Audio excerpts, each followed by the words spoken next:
¿Qué es la filosofía? La filosofía es el arte de analizar y crear conceptos. La filosofía se encarga de los innumerables o de las innumerables formas del pensamiento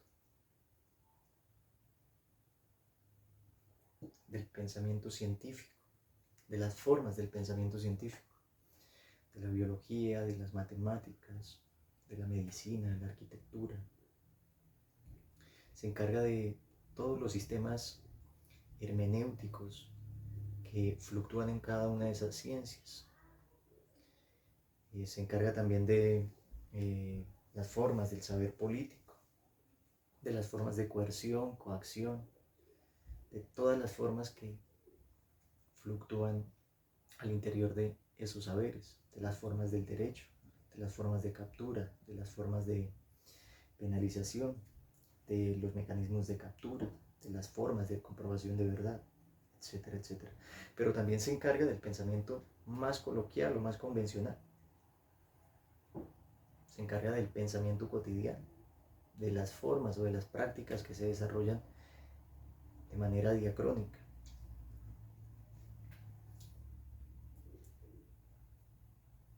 La filosofía entonces se encarga de todos esos conceptos y obviamente pues de la singularidad o de la particularidad de los elementos que los hacen particulares, que hacen particulares todos esos conceptos en tiempo y espacio. Es lo que hace que el amor sea el amor en la actualidad o en determinada pareja, diferente al amor en determinado espacio y en determinado tiempo de determinada pareja. ¿Qué es lo que hace que las relaciones interpersonales, qué es lo que hace que la familia, qué es lo que hace que los géneros, qué es lo que hace que las edades aparezcan, qué es lo que connota un billete, qué es lo que connota el dinero? Todas esas distribuciones de sentido las estudia la filosofía. Sí, a eso le han atribuido innumerables enunciados de construcción, análisis, pero en el fondo lo que hay es una estupefacción, una inclinación hacia el análisis de los conceptos por parte de la filosofía, por parte de la singularidad en la que se desarrolla un concepto y cómo en esa singularidad fluctúan toda una serie de elementos. El filósofo no ve la normalidad que vemos todos en un concepto, en un fenómeno. El filósofo ve una distribución de sentido, ve unas condiciones de posibilidad, ve una condición de pobreza, ve una condición de discriminación, ve una relación de poder entre dos o más, preestablecida, diseñada, aceptada, con toda una serie de elementos tácitos, con toda una serie de elementos explícitos. No ve algo normal, ve una distribución y en esa distribución una singularidad que efectivamente la diferencia de cualquier otro elemento. En ese sentido entonces no vemos una mujer, sino efectivamente la irrupción de la feminidad a finales o en la segunda mitad del siglo XX. Y vemos procesos de inclusión y una nueva forma de relacionarse hombres y mujeres, con toda una serie de elementos fluctuantes. Eso ve la filosofía, toda una distribución de sentido. Pese a que el filósofo tome parte, estratifique o no estratifique esos conceptos, pues lo que lo une al resto de filósofos en el devenir de la filosofía es la estupefacción o el análisis hacia los conceptos. Y como lo decíamos, pues bajo tal amor hacia los conceptos, ¿cierto? Como lo determina el significado oficial de la palabra filosofía, amor a la sabiduría. Pues bajo tal amor, el filósofo no pretende dar cátedra, ni evangelizar, ni moralizar.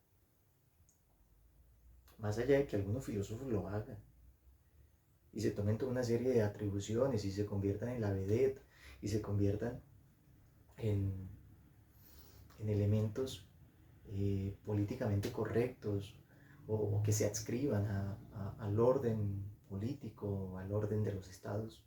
La filosofía pasa por la atracción hacia los conceptos. Es más, lo que queda por fuera de la filosofía en el siglo XIX y en el siglo XX es esa especie de inclinación hacia la verdad. ¿Cuál verdad? Distribuciones de sentido por doquier. Y esto no nos hace entrar dentro de un ejercicio de perspectivismo. Al contrario, nos hace pensar efectivamente en un desierto en el que construimos todo el tiempo a través de elementos diversos. Y digo desierto apelando a la creación de los conceptos por la creación de los conceptos, sin ningún tipo de intención política, moral, institucional, positivista, etc. Lo que une a San Agustín, a Aristóteles, a Platón, a los presocráticos, a Nietzsche, a Hume, a Sartre, todos los filósofos, lo que los une es esa inclinación hacia los conceptos. A Foucault, a Deleuze, a Serres, a Derrida, a Sartre, incluso a Borges, que se encuentra ahí en la delgada línea entre la literatura y la filosofía, que además él dice que la filosofía es un género de la literatura fantástica. Maravillosa definición además. Creación de conceptos. Es lo que une a todos esos devenires de producción conceptual. Es esa estupefacción, es esa inclinación hacia los conceptos. Y más allá de que cada uno de ellos tome o no toma partido por cierta corriente del pensamiento hacia determinada forma de construir conceptos, pues lo que los une, el campo gravitacional alrededor del cual ellos se sostienen, pues es el amor o la sabiduría hacia los conceptos. Pues en este orden de ideas la filosofía se especializa en el análisis y comprensión de la forma y los elementos a través de los que devienen, se comportan, articulan, funcionan o tienen como condición de posibilidad los conceptos. Esa distribución vectorial que padece un concepto, esa composición heteróclita, diversa, múltiple, que acontece en el interior de un concepto, es lo que le interesa al filósofo, ver cómo se ata, cómo se construye, cómo se articula, cómo se sedimenta un concepto. Eso es.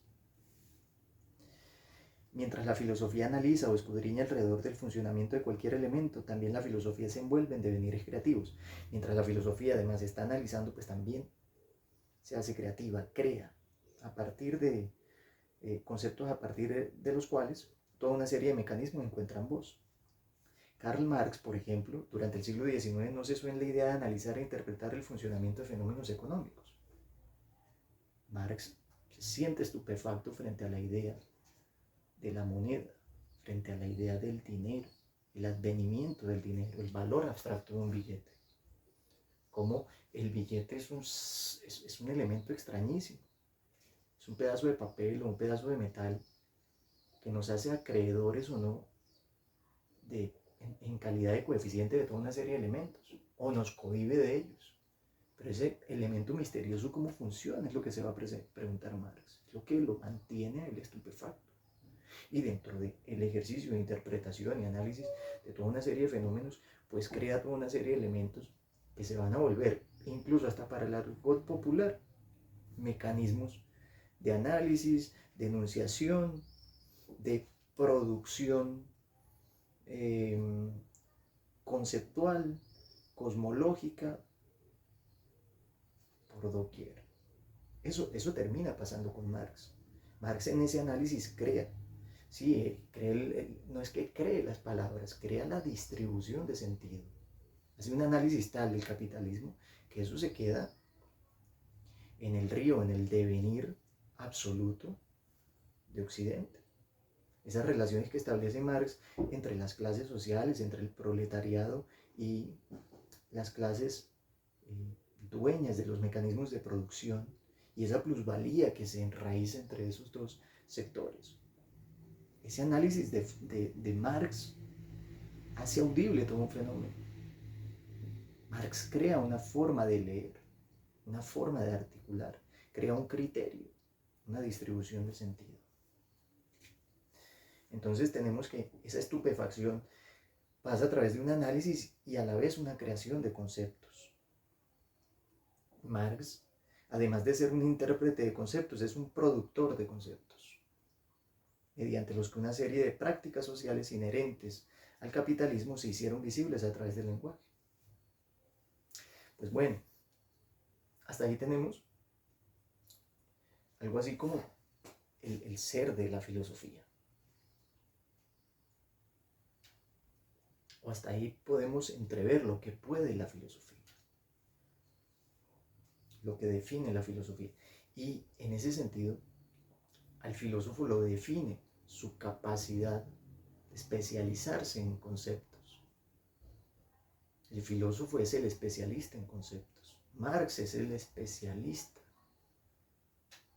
Es el que no ve una relación común y corriente entre dos sujetos. Es el que ve una forma de producción, el que ve una relación de poder, ve unas sumisiones, ve unas cargas, ve unas imposiciones, ve una brecha que cada vez se va haciendo más grande entre ese proletariado y esos dueños de los medios de producción. Ese filósofo es el especialista. El filósofo es el que se especializa en conceptos, y siendo especialista en conceptos hace audible, otorga forma, da voz a prácticas o agentes que por sí solos no pueden hablar. Pues bueno, durante este curso entonces vamos a intentar analizar diversos conceptos y lograr hacernos una idea de cada uno de ellos, de la forma en que proceden, de la forma en la que se articulan y cómo de algún modo pueden incidir en cada uno de nosotros, y en ese acercamiento construir nuestro propio criterio. Vamos a hacer acercamientos frente a conceptos del periodo medieval, frente a conceptos de la Grecia clásica, frente a conceptos propios de la modernidad, del Renacimiento, incluso conceptos completamente posmodernos. Conceptos que, pese a muchas veces sentirlos ajenos, de algún modo también van a hablarnos de nuestra propia singularidad, o de la singularidad a través de la cual pues nosotros vemos, analizamos, categorizamos el universo. Es decir, van a hablarnos de nuestra propia cosmogonía. Pues bueno, eso es lo que vamos a intentar hacer a lo largo del curso. Y sin más, pues la filosofía es esa estupefacción hacia los conceptos. Nos vemos en una próxima sesión.